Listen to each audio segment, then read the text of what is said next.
people were astute then to make use of the opportunity of tapping the resources that were avail on them to make, let's say, the workers have an opportunity of building their capacity, and then at the same time the institution being strengthened. You worked as Commissioner of Labor, yeah, and then gradually, as time went on, you became Ombudsman. Not ombudsman. I was the chief investigator. You were the chief investigator at the office of the ombudsman. Of the office of the ombudsman. Yeah. Meaning, what did you do?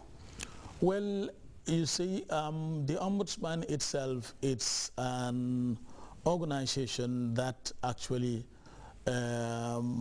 investigate, let's say, some of the excesses that exist in the central civil service and in the municipalities and the public corporations, or you call them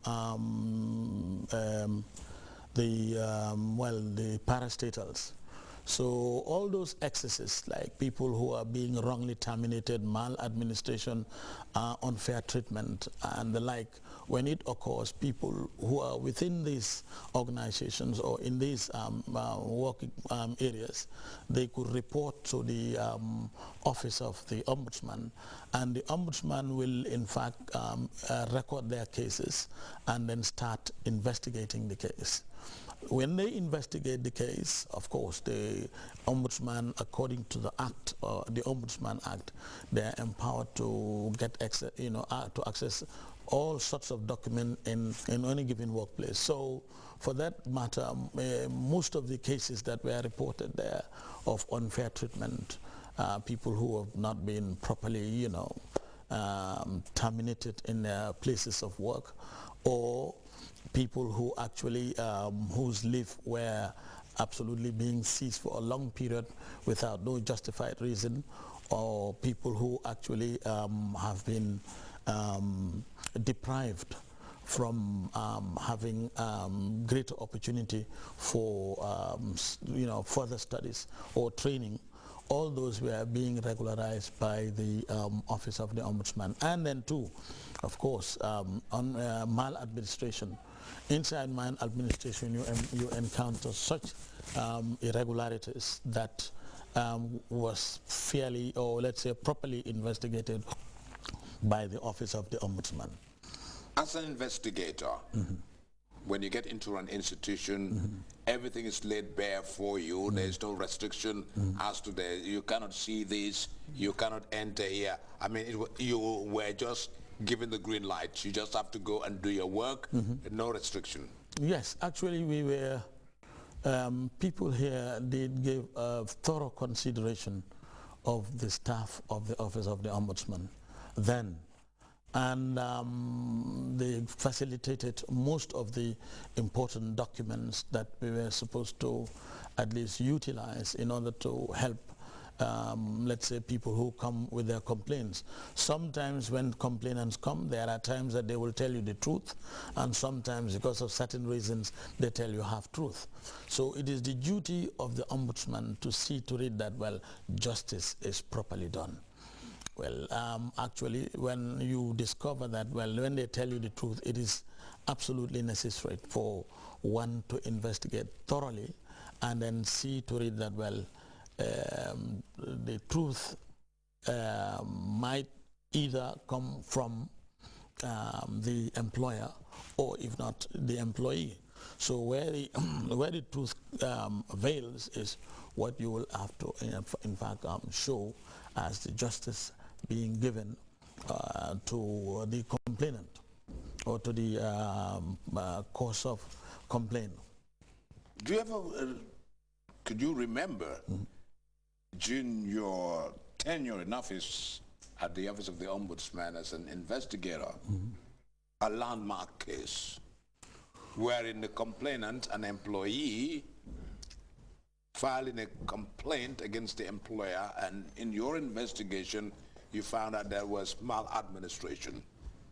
Yes, I have found not only one but many, and there are cases actually that we have utilized let's say, the techniques of investigation or the methodology of investigation, because we were exposed to settling disputes not only through the, let's say, ombudsman's legislation, but it's still true.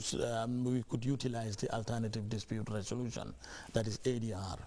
So we were using ADR as a technique that could settle disputes between the complainants and the respondents. So we've discovered that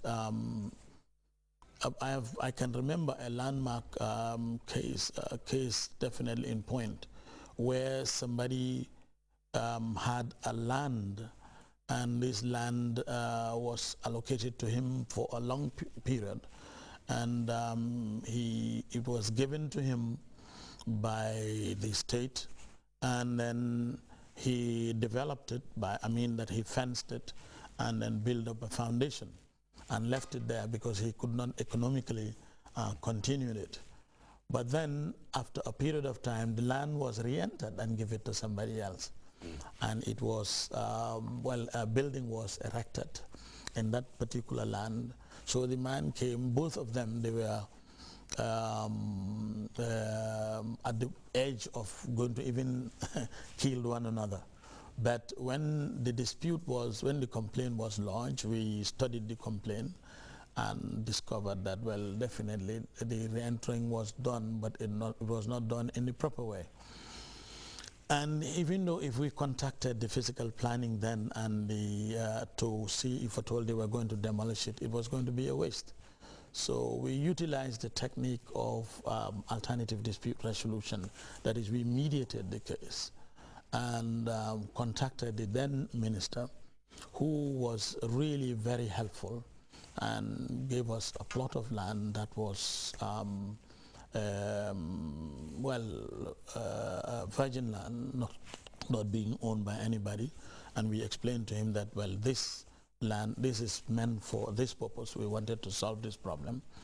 So we went and we asked the former man who's the first leaseholder of that land. And we told him that, well, this is the land in question and it's in a strategic area. It's a little bit of a bigger size than the land that you had before. So the Sarahule who constructed that story building on his land, we asked him, look here, if at all this man is given this land, are you ready to return back the fence, return back the foundation? And he was generous enough not to only do that. He gave him 200 rods more and more trips of sand, and within 2 weeks he fenced the area and gave him about, I think, $40,000, and it ended up like that. Some of my, in fact, learned fellows, as we call them, the lawyers, some lawyers, they were not very happy about that because they wanted the case to be going through litigation. Your experience in political science and labor administration and employment, the time you had in the office of the ombudsman as investigator, gave rise for you to accede to this top job, first Chief Executive Secretary of the Alternative Dispute Resolution Secretariat in the Gambia.